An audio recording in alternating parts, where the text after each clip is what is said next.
Good morning. All right, that's more like it. It's an absolute pleasure to be with you this morning and see all of your beautiful faces. I've only got a short bit of time, but I want to start with a bit of a story about an industry that existed for over 4,000 years, but within 20 years was completely disrupted and shut down. Any ideas of what industry I might be referring to? Anybody? I've heard Kodak, I've heard BlackBerry before, but in fact, the industry that I'm referring to is the spice trade. All right? For the longest time, human beings believed that spices kept food fresh. If you've ever had a spouse or a significant other, not mine, that can't cook, you'll know that spices just made bad food taste better. All right? They don't keep food fresh. But what happened to the spice trade? All right? Well, in the late 1800s, a man named Frederick Tudor came around.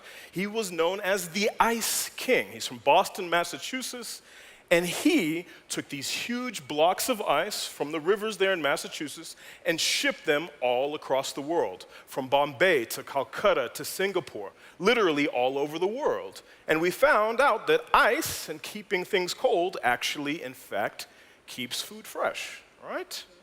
But what happened to the Ice King? A couple years later, in the early 1900s, there was the ice box. I don't know if any of you have seen one of these. My grandmother still has one in her home. And once a week, a guy would come with a big block of ice with a hook and bring a block of ice to store in your ice box to keep your food fresh. In the late 1940s and 1950s, we figured out how to have small compressed engines, and we had the birth of the refrigerator, all right? A couple years later, where we are today, maybe in some of your homes, we'll have the fridge, right? The smart fridge that'll tell you how long the door's been open, perhaps when you violated your diet, all right? When to order another carton of milk.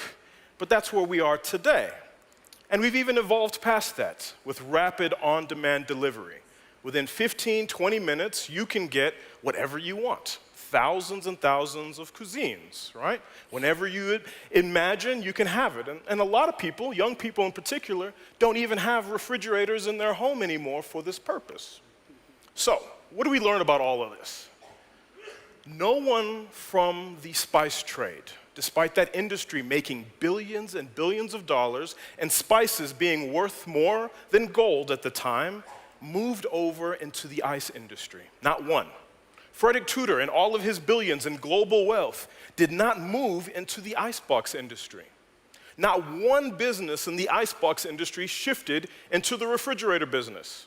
And to date, not a single appliance company has shifted into rapid on-demand delivery, right? What can we learn by this? No matter how long you've been in the industry, no matter how much success you've had, whether that's been 5 years, 10 years, 100 years, thousands of years, like the spice trade, if you have not evolved, if you have not shifted, it does not matter what got you here, because that won't get you there, right? Business today is incredibly competitive. The pace of technology, transformation, AI, and automation is moving at an exponential rate. So if you're relying on how successful you were last year, and the year before that, and the 10 years before that, the 25 before that, to get you another 25, you're wrong. That strategy won't last you even the next year, I'd argue. So businesses, leaders have to learn how to adapt and change. As I close out, I got one quick story for you about an obsession of mine, a secret obsession.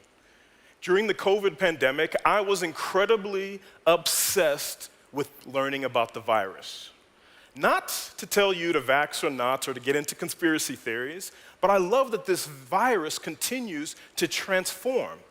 The DNA of it continues to adapt. That's why we had so many variants, from Omicron to Delta to whatever came after that when we were sick of it. It continued to evolve. And I'd argue that leaders, organizations, they also have to learn to evolve. They have to change at a literal molecular level in order to be able to survive the future, right? And that's what I do. is I help coach leaders and businesses and management and staff on how they can recode their DNA, they can reshift their perspective on innovation and technology for growth and scale. I'm Mushambi Mutuma. It's been an absolute pleasure. Thank you.